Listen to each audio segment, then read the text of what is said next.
"I can read your mind," said the girl.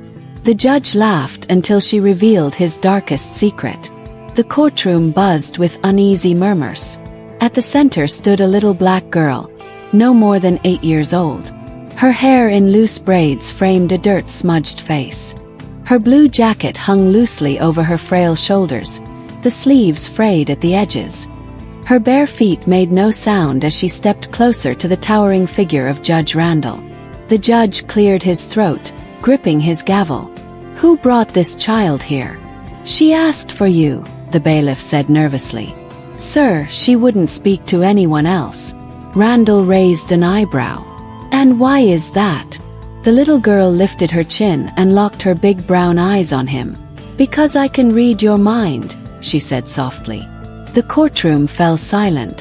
Then laughter echoed from the rows of spectators. The judge let out a sharp chuckle and leaned back in his leather chair. "You can read my mind. That's cute, little one, but this isn't a stage for childish games." But the girl didn't move, didn't flinch. "You don't believe me," she whispered. "Just like the others, until I tell you what you've been hiding all these years." The laughter stopped. 2 days earlier, Amara had been found wandering the streets barefoot and alone, muttering things that sent grown men running. "Your wife knows what you did last summer," she said to one man in a suit. "You stole money from your best friend's wallet," she muttered to a shopkeeper. "You're planning to run away with her sister," she told another, her voice eerily calm. Each time their faces turned pale. One man screamed, "How do you know that?" before shoving her away and sprinting off. Police were called. "Where's your family?" an officer asked gently. Amara's voice was barely a whisper. "They're gone." "And how do you know all these things?" The girl's big eyes blinked slowly. "I can see them in people's minds. I feel their secrets." "She's delusional," one cop muttered. But when Amara turned to him and said, "You're still wearing her perfume, aren't you? The woman you see every Thursday." The officer's face went pale. "This kid is unnatural," his partner said. "What do we do with her?" "She keeps asking for Judge Randall," said another. "Let's take her to the courthouse. Maybe he'll know what to do." Now, standing in the center of the courtroom, Amara took another step closer. "You've hidden it for years," she said softly, her voice steady. "The thing you did. The one that still makes you wake up at night in sweat." Randall's smirk faltered for just a second. "You're lying," he said sharply. "You're just a scared little girl trying to get attention." Amara raised her small hand and gently placed it on the crown of his head. Gasps rippled through the courtroom. "Don't touch the judge," a lawyer hissed. But Amara didn't move her hand. Her eyes fluttered shut as if she were listening to something deep inside him. "You didn't mean to do it, did you?" she whispered. The judge's heart began to race. "You pushed her. You didn't think the fall would kill her, but it did." Randall's face turned ashen. The room grew eerily quiet. "You buried her near the river," Amara murmured. "You thought no one would ever find out. You became a lawyer, then a judge, and told yourself you'd been forgiven." Randall shot out of his chair. "Enough," he roared, slamming his gavel so hard it cracked. "This is nonsense. She's making it up." But the girl didn't flinch. "Then why are you shaking?" she asked softly, her hand still on his head. The crowd erupted in whispers. "Is it true? What is she talking about?" Randall's breaths came faster. His eyes darted to the bailiff. "Take her away now." But Amara spoke again, her voice louder this time. "You see her every night in your dreams. The woman you buried. The one screaming in your mind even now."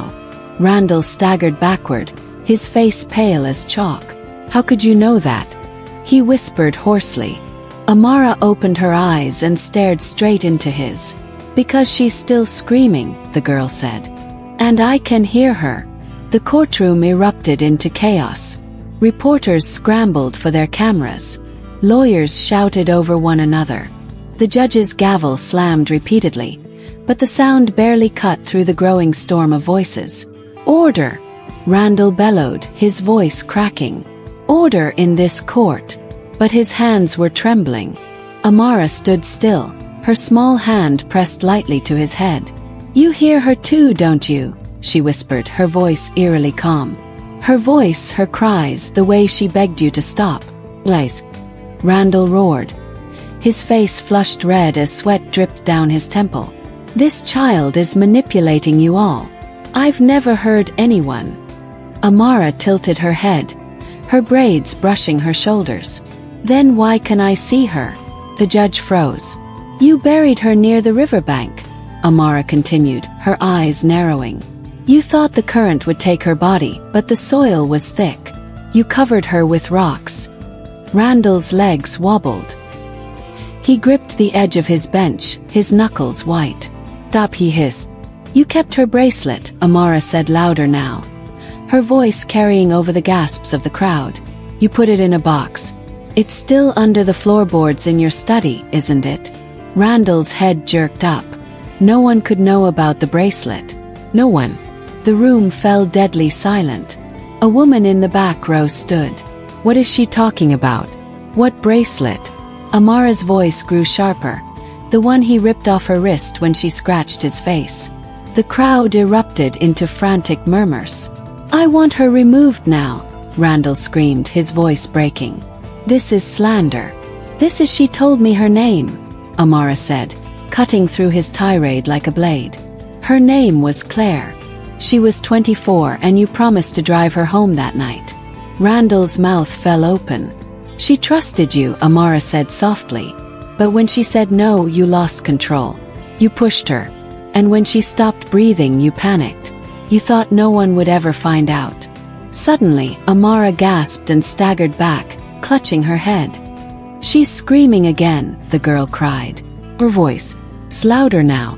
"She says she won't stop until the truth comes out." The judge backed into his chair, his hands trembling violently. "I didn't mean to," he choked out. "I didn't mean to hurt her. It was an accident." The room went silent. Every eye in the courtroom turned to Randall as he fell to his knees.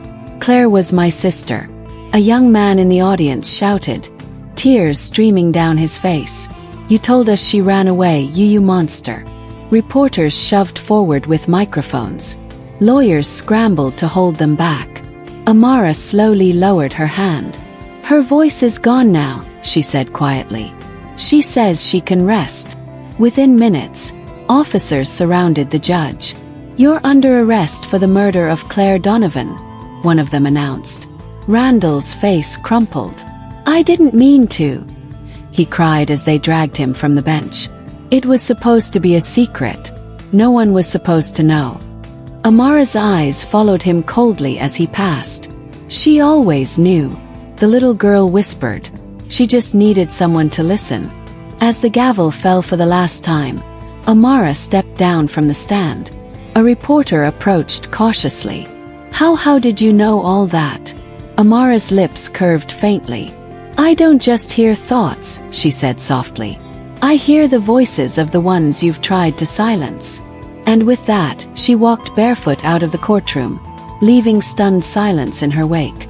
If you enjoyed this story, don't forget to give it a thumbs up and hit that subscribe button for more emotional, dramatic, and unexpected tales. And let us know in the comments, where in the world are you watching from? We love hearing from all of you. Until next time, stay kind, stay curious, and thanks for watching, and see you in the next video.